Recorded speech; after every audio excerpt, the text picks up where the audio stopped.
Hello nursing aspirant, I hope you are doing well. आप सब बहुत अच्छे होंगे और बहुत अच्छे से अपने एग्जाम की तैयारी कर रहे होंगे। तो this is your paediatric educator Swara. और आज भाई आपके लिए बहुत अमेजिंग सा एक गुड न्यूज़ आया है। वो ये है कि स्टाफ सिलेक्शन कमीशन यानी कि एसएससी बोर्ड की तरफ से नर्सिंग ऑफिसर 2026 के लिए एक और वैकेंसी आपको मिली है, जिसमें 107 पोस्ट नर्सिंग ऑफिसर के लिए अलग अलग क्राइटेरियाज में रिलीज किए गए हैं। तो इसके बारे में इस वीडियो में हम बात करने वाले हैं कि आखिर ये एसएससी का आपका सिलेबस और एग्जाम पैटर्न रहने क्या वाला है, क्योंकि इन्होंने टेंटेटिव जो डेट है बच्चों वो भी अनाउंस कर दिया है। हाल फिलहाल इन्होंने बोला है कि जून में आपका इसका एग्जाम टेंटेटिवली हो सकता है। डेट अभी अनाउंस नहीं हुआ, लेकिन जून मंथ को हम फिक्स मान के चल रहे हैं कि जून में आपका ये एग्जाम देखने को मिलेगा। अब टोटल अगर हम बात करें तो आपके पास सिर्फ और सिर्फ 60 डेज बचे हुए, यानी कि 60 दिन बचे हुए हैं। तो आखिर ये 60 दिनों में आपको तैयारी किस तरीके से करनी है और किस हिसाब की होनी चाहिए, उस चीज के बारे में हम यहाँ पे आज बात करने वाले हैं। तो यहाँ पे मैं अगर बताऊं आपको कि भाई अगर हम यहाँ पे SSC nursing officer exam pattern की बात करें तो क्या होगा आपका, यहाँ पे ओएमआर शीट के बेसिस पे आपका एग्जाम होने वाला है या फिर सीबीटी के बेसिस पे होने वाला है, और आखिर इस एग्जाम का सिलेबस क्या रहने वाला है। तो एज वी ऑल नो कि भाई अगर हम यहाँ पे बात करें पोस्ट की, तो पोस्ट बेटा आपकी नर्सिंग ऑफिसर की पोस्ट जो है वो 107 पोस्ट रिलीज की गई है, ठीक है, जो आपकी रहने वाली है एनओ के लिए। ठीक है, कैटेगरी वाइज अगर हम बात करें तो अलग अलग कैटेगरीज में डिवाइडेड है, जिसमें आपकी यूआर कैटेगरी की अलग पोस्ट है, आपकी ओबीसी कैटेगरी की अलग पोस्ट है, एसटी एससी की अलग पोस्ट है, ईडब्ल्यूएस की, पीडब्ल्यूडी की, इन सब की अलग अलग आपकी पोस्ट देखने को मिलेगी। दूसरी चीज अगर हम बात करेंगे तो कितना टाइम बचा हुआ है, तो ऑलमोस्ट जो जून की आपकी जून मंथ को इन्होंने टेंटेटिव बताया है कि आपका एग्जाम जो है वो देखने को मिल सकता है। अब अगर हम अप्रैल की बात करें तो अप्रैल आपका आधा बीत चुका है, सिर्फ आपके पास 15-20 दिन बचे हुए हैं, 15 दिन ऑलमोस्ट गिन के बचे हुए हैं।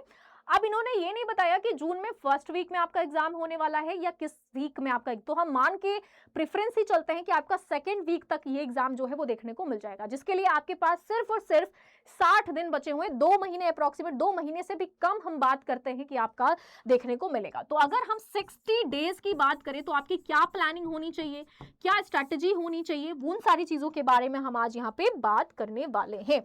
तो बच्चों अगर हम सिलेबस की बात करें तो सिलेबस, ये जो पीडीएफ है बच्चों, ये बहुत लंबी पीडीएफ है। इसमें पूरा एक्सप्लोर करने के बजाय आपको करना क्या है कि मैं यहाँ पे आपको बता दूं, ठीक है, एग्जाम पैटर्न के बारे में। तो एग्जाम पैटर्न के बारे में अगर हम यहाँ पे डिस्कस करें तो आपको यहाँ पे ब्रीफली लिख रखा है इन्होंने, ठीक है। सबसे पहले तो आपकी एलिजिबिलिटी जो है बच्चे, एलिजिबिलिटी जो है वो आपकी 10+2 की है, ठीक है। 10+2 आपने अच्छे से कर रखा हो, उसके बाद आपने जीएनएम कर रखा हो, या फिर अगर आपने यहाँ पे बीएससी नर्सिंग कर रखा हो, ठीक है, या फिर अगर आपने पोस्ट बीएससी कर रखा हो, तो यहाँ पे आप एलिजिबल होते हैं। यानी कि एलिजिबिलिटी की अगर हम बात करें तो एलिजिबिलिटी आपकी सेट है, ठीक है। दूसरी अगर हम बात करें यहाँ पे रजिस्ट्रेशन जो है, रजिस्ट्रेशन आपका होना चाहिए, ठीक है। तीसरी अगर हम यहाँ पे बात करें तो देयर आर नो एक्सपीरियंस, कोई भी एक्सपीरियंस आपसे नहीं मांगा गया है। अगर आप सिर्फ और सिर्फ ये सारे आपने डिप्लोमा कर रखे हैं, डिग्री कोर्स ले रखा है, नर्सिंग कर रखा है, रजिस्ट्रेशन है आपका प्रॉपर तरीके से, तो आप इसमें एलिजिबल हैं, आप फॉर्म को फिल कर सकते हैं। दूसरी चीज, एग्जाम पैटर्न के सिलेबस की बात की जाए तो सिलेबस थोड़ा सा टफेस्ट आपको यहाँ पे देखने को मिल सकता है, क्योंकि जिस चीज से हम भागते हैं हमें वही चीज यहाँ पे बताया गया है कि भाई आपको पढ़ना पड़ेगा। तो आपका ऑब्जेक्टिव टाइप यानी कि आपके एमसीक्यू लेवल के क्वेश्चन होंगे, ऑब्जेक्टिव क्वेश्चंस होने हैं आपके, ठीक है। दूसरी चीज है बेटा कि ऑब्जेक्टिव टाइप आपके क्वेश्चंस जो पैटर्न देखने को मिलेगा वो टाइप आपका एमसीक्यू क्वेश्चंस होगा। अब बात करते हैं कि आपका सिलेबस क्या क्या होने वाला है। तो आपको सबसे पहले तो पढ़ना है भाई जीआई यानी कि जनरल इंटेलिजेंस, जिसका नंबर ऑफ क्वेश्चन होना है 25 क्वेश्चन, ठीक है। कितने मार्क्स का? आपका 50 मार्क्स का होना है। जनरल अवेयरनेस पढ़ना पड़ेगा बच्चों आपको, जिसको आपके 25 क्वेश्चन और ईच क्वेश्चन आपके 2-2 नंबर के होंगे, तो आपका 50 नंबर का होगा, ठीक है। दूसरी अगर हम बात करें तो भाई यहाँ पे क्वांटिटेटिव एप्टीट्यूड यानी कि अर्थमेटिकल स्किल, तो यहाँ पे भाई आपको एप्टीट्यूड पढ़ना पड़ेगा, जो आपके 25 क्वेश्चन होंगे और ये भी आपके 50 मार्क्स के होने वाले हैं। इंग्लिश लैंग्वेज ऑल्सो नेसेसरी, आपको इंग्लिश आनी चाहिए भाई। तो सिलेबस तो बेटा इन्होंने कुछ अलग ही बता दिया है, 25 क्वेश्चन आपके इंग्लिश के होंगे और 50 नंबर का ये भी होगा, यानी कि टोटल आपका कितना है, 200 मार्क्स का जो है वो क्वेश्चन पूछा जाएगा। अब सवाल ये है कि ये जो आपको पढ़ना है इसमें नेगेटिव मार्किंग है या नहीं है। तो नेगेटिव मार्किंग बेटा यहाँ पे इन्होंने बोला है कि बिल्कुल है। अगर आप यहाँ पे देख पा रहे होंगे, there will be the negative marking of 0.50 marks of each wrong answer. तो नेगेटिव मार्किंग भी आपकी क्या है, यहाँ पे प्रेजेंट देखने को मिलेगी, है, पूछी गई है। आपकी एक गलत आंसर पे 0.50 मार्क्स जो हैं वो आपके डिडक्ट कर दिए जाएंगे। तो भाई जो भी बच्चों को लगता है कि उसमें बेस्ट है, आपका सीबीटी कंप्यूटर बेस्ड टेस्ट होने वाला है, ठीक है, कंप्यूटर बेस्ड आपका टेस्ट होने वाला है। तो इस चीज के लिए अगर आप अपने आप को प्रिपेयर मानते हैं तो भाई आप लग जाइए, ठीक है। और थोड़ा बहुत देखते होंगे आप कि हमारे प्लेटफॉर्म पे जो है वो महक मैम इन सारे में तो महारत हासिल है, उन्हें भाई बेस्ट पढ़ाते हैं वो। तो आपको करना यह है कि बच्चों यूट्यूब को ज्वाइन कर लेना है फटाफट से। दूसरी चीज की इन सारी चीजों की तैयारी शुरू कर दीजिए, क्योंकि 107 पोस्ट बेटा इजी नहीं है, कम नहीं है, बहुत होते हैं। अगर आपको लगता है कि आपकी जनरल अवेयरनेस स्ट्रांग है, जनरल इंटेलिजेंस स्ट्रांग है, क्वेश्चन एप्टीट्यूड आपका, क्वालिटेटिव एप्टीट्यूड आपका स्ट्रांग है, इंग्लिश आपकी अच्छी कमांड हो रखी है, तो 200 नंबर का ये पेपर होने वाला है, सीबीटी मेथड से होने वाला है। नेगेटिव मार्किंग आपकी प्रॉपर तरीके से यहाँ देखने को मिलेगी, ठीक है। वन लाइन मेथड ओनली, यानी कि अगर क्वालिफाइंग नेचर अनलेस स्पेसिफाइड, बाकी के जितनी भी चीजें यहाँ पे दे रखी है वो सारी चीजों के बारे में आपको इतना जानना नेसेसरी नहीं है बेटा, ठीक है। तो ये कुछ ऐसी चीजें आपके लिए देखने को मिल रही हैं, इसको आप ध्यान से समझिएगा।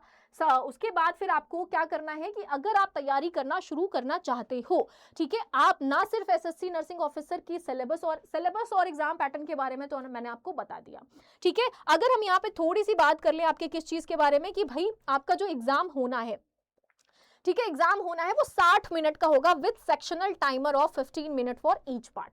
4 पार्ट पे होना है, तो 4 पार्ट में ये जो है आपका डिवाइडेड है, ठीक है। ये जो क्वेश्चन पेपर होगा ये 4 पार्ट में डिवाइड होगा।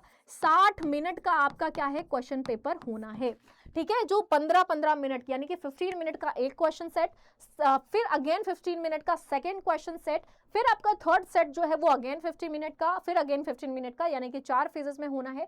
पहले फेज में 15 मिनट आपको मिलेंगे, 25 क्वेश्चन आपको अटेम्प्ट करने पड़ेंगे। 25-25-25-25 के फॉर्म में आपसे क्या है 100 क्वेश्चन पूछा जाएगा, और 100 क्वेश्चन आपके 200 मार्क्स के होने वाले हैं, ठीक है। और यहाँ पे बचे 80 minute with sectional timer of 15 + 5 20 minute for the each part for the candidates eligible for the scribe in terms of para 9.2 या फिर 9.3 अब समझ में आ रही है बात। तो यहाँ पे बच्चों आपको मैंने बेसिक जो है वो चीजें बता दी हैं। जीआई पढ़ना पड़ेगा, एप्टीट्यूड पढ़ना पड़ेगा, आपको अवेयरनेस पढ़ना पड़ेगा एंड इंग्लिश पढ़ना पड़ेगा। अगर इसमें आपको लगता है कि आप बेटर हैं तो आप इस फॉर्म को फिल कर सकते हैं, ठीक है। दूसरी चीज की जो भी बच्चे क्या करना चाहते हैं, हमारे साथ जुड़ना चाहते हैं, उनको मैं बता दूं कि अभी जो है बेटा वो ऑफर चल रहा है आपका, ठीक है। अगर आप यहाँ पे स्क्रीन पे भी देख पा रहे होंगे तो त्योहार भी और तैयारी भी नर्सिंग अड्डा के साथ आपको करनी है, और उसमें अभी ऑफर चल रहा है महापैक बैच में। तो अगर नर्सिंग महापैक जो कि आपकी RRB, नॉर्सेट, SGPGI, BTSC, KGMU and many more central and आपके स्टेट लेवल के एग्जाम की तैयारी करवाता है, वो 1 पैक फुल सिलेक्शन प्रिपरेशन के लिए आपको नर्सिंग महापैक में एनरोल करना चाहिए, जो अभी आपको मिल रहा है सिर्फ और सिर्फ 3679 रुपीज में। लेकिन अगर आप एक कूपन कोड YT54 यूज करिएगा ताकि आपको मैक्सिमम 2% डिस्काउंट जो है वो देखने को मिल जाए। तो फटाफट से जो भी बच्चों ने अभी तक एनरोल नहीं किया है फटाफट एनरोल कर लीजिए, और किसी भी इंफॉर्मेशन के लिए आप इस दिए गए नंबर पे कॉल कर सकते हैं, विच इज 9240231061, ठीक है भाई। तो ऑल द वेरी बेस्ट बच्चों। और दूसरी चीज मैं यहाँ पे बता दूं आपको अगेन एक और बात की, अगर जो भी बच्चे, हालांकि आपने देखा है कि एमपी मध्य प्रदेश आपका जो है वो स्टाफ नर्स की भी वैकेंसी आपको देखने को मिल रही है, जिसका जो फाउंडेशन बैच है बेटा वो 15 अप्रैल से स्टार्ट हो गया है।